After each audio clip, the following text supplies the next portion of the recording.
Kenapa Leslie gak digunakan di MPL? Karena gampang ke pick off. Sama halnya kayak Nathan guys. Nathan OP di rank, bukan OP sorry.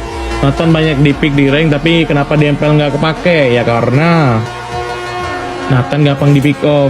Nathan itu kan hero late game. Nah rata-rata di MPL itu komit guys. Kalau ada ada objektifnya. Habis starter itu tahu objektif nextnya itu apa. Nah di rank itu jarang ada yang kayak gitu. Makanya kenapa Nathan di rank laku banget.